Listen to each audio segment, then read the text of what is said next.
What's happening, Hardscapers? Today we're at the Pro Barrow headquarters. Let's get into this. So this is the electric Pro Barrow wheelbarrow with the mega drum on top of it, and I'm here with the founder of Pro Barrow, Terry, here in the background. Terry's gonna give us a little bit of a tour of the facility, as well as his concept from idea to what Pro Barrow has become today. This concept came from necessity, needing a material handling device for my concrete business years ago. There was nothing on the market at the time, gas powered or electric, that could meet the needs of moving 400, 500, 600 pounds of concrete from the road where we mixed it into the backyard, around pools, sheds, you name it. It was just, we had the big excavators and bobcats. They wouldn't fit in the backyard, so we were still doing everything manually.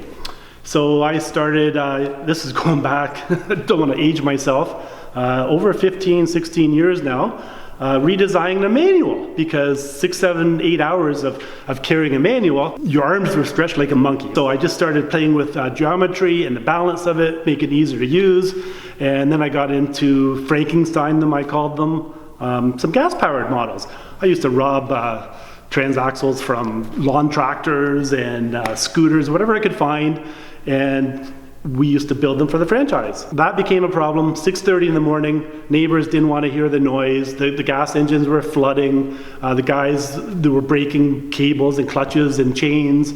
They were cumbersome, they were heavy. Oh yeah, this is an oldie but a goodie. Yeah. They just weren't ideal.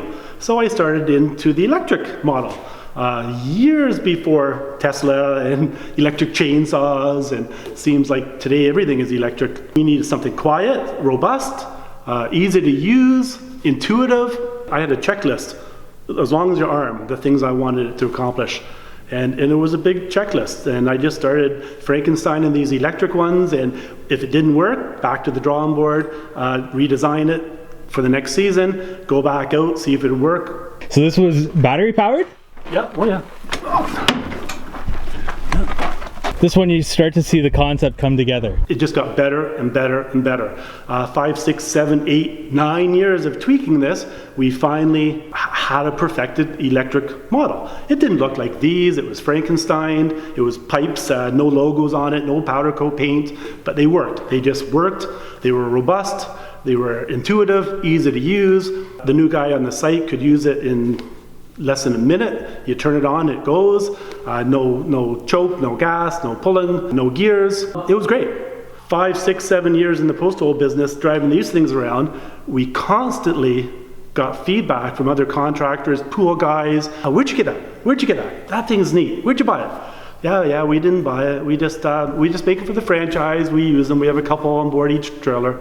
Yeah, come on. Where'd you buy it? Let us know. Well, 5, 6 years of hearing this, my partner at the time and I said, well, let's stop telling them no. Let's start designing these, get patents on them, and sell them. Obviously, it's not just us that needs this type of machine to be reliable, robust, and easy to use. So we did that. We just kind of went down the patent road, got some patents, protected what we thought was important and unique to the machine. Here, 7, 8 years, here we are. We went to a couple trade shows, not expecting a whole lot. My partner and I were there, and we load 10 by 10 booth. We had a little display ramp where we filled one of these up with 400 pounds of salt and went up and down the ramp all day. Before you know it, there's crowds of people. We have videos of 15, 20, 25 people blocking the aisleway, wanting to see this thing, calling us out on it, saying that there's styrofoam in the bottom, it wasn't real. You bring them up, you offload the salt, you put the salt back in, you have them go up with one hand and back down. They got their checkbooks out. Okay, I'll take 2 of those. Who knew? So every time we went to a home show, we sold the minivan full of them, just whatever we had. Okay, we're out. Back to the shop and build some more. Obviously now it's a little bit bigger than that, so we have a lineup of attachments, because the contractors that would loyally buy these from us gave us feedback. This thing is great, we can't live without it, but wish it did more than just one thing, one trick pony. So we did. We made patented a quick release system, so you could take the drum off. That gave us the capability of changing the battery, because in the early days the batteries were bolted into the unit. So the batteries died, you would be 4 or 5 hours without using your Pro Barrow. So by making the drum come off, it allowed us to have an exchangeable battery pack, and it allowed the option for other attachments. Every time we get feedback in what a contractor or a homeowner could use, we go to the drawing board and see if we can adapt it to the Pro Barrow. And we've done that quite successfully. We have a flat deck now, a mega drum, which is meant for lightweight materials, mulch, topsoil, rolls of sod. You wouldn't want to put concrete in it because it would be 1,000 pounds of concrete in a plastic drum. That's what the steel drum is for. A trailer hauler, a snow blade. We thought, well, let's just see if we can plow a little bit of snow with it. So we prototyped a few, and sure enough, you put 200 pounds of salt in the drum and you can plow snow. So now now it becomes an all-season machine. So that's kind of where it started from and where it progressed to today. So Terry actually saw my initial review of the Pro Barrow, and that was one of the most requested videos on my channel at the time for me to actually make. It was anytime I used this Pro Barrow, I got comments of people saying, what is that? Or can you do a review on the electric wheelbarrow? So I did that, and it got a decent amount of views here. And one of the main things that was a pain point for me was trying to fill up these bins and trying to get the Pro Barrow lifted in a direction that allowed me to stack material on top of itself in the bin. And so I talked about that in the review, and actually I didn't even know, but Terry already has a solution for that. So Terry, can you show us around this? We had gotten some of that feedback ourselves before watching your video. In the concrete business we were in, we never dumped the concrete because it would make a mess.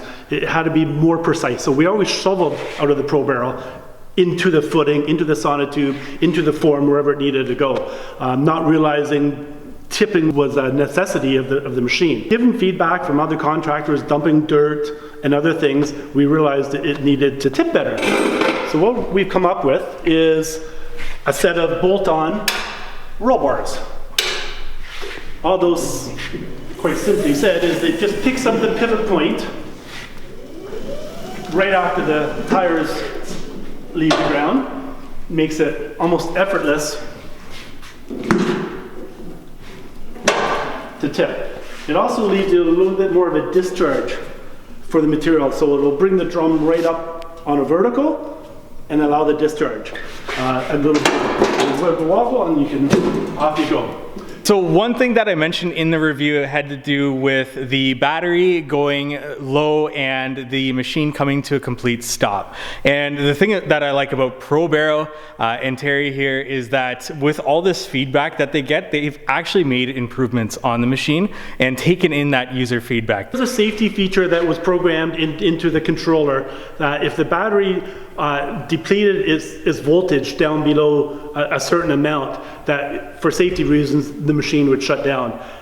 We didn't realize at the time, this is going back years ago in early development, that was an issue when people were carrying a heavy load, because the machine is so well balanced. If you're carrying a heavy load and that safety feature causes the machine to suddenly stop on you, they would have a tendency to throw the load over the front. So we went back to the drawing board and programmed that out of the controller. So that safety feature was deemed not necessary. In fact, it was causing more problems than it was solving. So we programmed that out. So if the battery does dip down below 17 volts, maybe because the battery is near end of life, it will still stop, but now it will roll to a stop rather than seizing up and throwing the load off. Heavy use in a day, how long will that battery last for? Well, I've been proving wrong here. We market one full working day. We like to under-promise, over-deliver is the phrase. In reality, we've had feedback that it goes 2 to 3 days. We don't want to guarantee that or advertise that. We advertise one full working day. The battery packs like to be charged up. They're not like the older packs where they have a memory in them. So we encourage people to use it all day, charge it up all night. Use it all day, charge it up all night. Now, if you forget, you probably will get the second day out of it. Depends on your duty cycle. Us in the concrete business had a very high duty cycle. What I mean by that is the machine was always working. There was somebody at the road mixing concrete, and there was somebody in the backyard drilling the holes. It was a post hole business. So the machine was always working. It was going up to the mixer, getting the concrete, bring it down. So we consider that a high duty cycle in the concrete business, as opposed to a landscaper may use it for 2 or 3 hours, and then the machine stops while they're compacting the aggregate or laying the stone. That's a lower duty cycle. So in that application, you're going to get a lot more runtime out of the battery before it needs to be charged. The other good feature about the wheelbarrow, the Pro Barrow, is that using it for hours on end, 7, 8 hours carrying weight. A manual wheelbarrow, you have to have 20, 30, 40% of the weight in your hands. The center of gravity was balanced so well, when you went to push it, it would just go head over tea kettle. But when you got a powered machine and you don't need to push it anymore, you don't need all that weight. You don't need the 30% of the weight in your hands. So we were able to change the geometry of the machine, change the center of gravity, making it almost effortless to pick up whether it's a full load or an empty load. So obviously now it's empty and it pivots quite easily, but if I were to put 500 pounds in there, we could do the same thing. So I got the question, well, that's awesome, that's great. Why don't you go one step further and put tires on the back? That would be great. Then you could just walk behind it and drive around. Well, I showed Mike earlier, a 10, 12-year-old machine in the back has tires in the back. We went down that road. It did not work. You're not always in a perfect scenario like this on flat ground, concrete, sidewalk. You're in rough terrain. It's a machine. It's meant to be in a working environment. So you got hills, you got logs, you got ruts in the ground, you got dirt, you're going over debris and rubble and stone. When you're doing that, you don't want that back wheel that's like a shopping cart that's flopping around the back. What we found was we were typically picking the back wheel up off the ground anyways because it would maneuver much easier.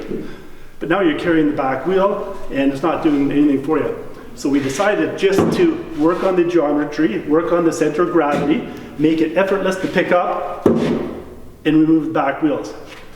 What you're left with is a very intuitive machine. So it'll lock when it's in gear. So if you're going up or down a hill, it would just hold itself there. You can go around, you can offload the material. So intuitive, I can walk myself forward and back. Yeah, you let go of the throttle and it locks in. So you don't need the back wheel. You want to be able to control the machine, have a good handle on it. So go around sheds, pools, swing sets, debris. The center of gravity is just ideal. And once again, add in roll bars to it. When you get to your destination, you offload the material. So this is my lovely used Pro Barrow, and I've had this for I think 5 years now, and it still works amazing. We just got a new battery for it, and we did get the roll bars on it. So I'm excited to get to try this out here. It's been such an amazing machine for me.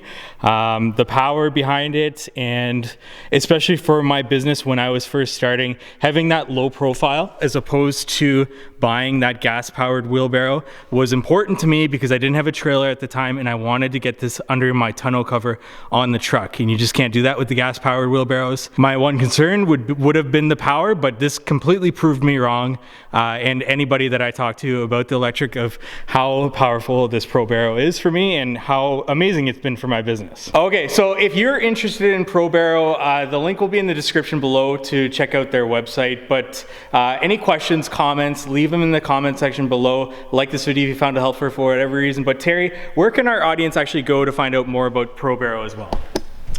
Probarrow.com is our website.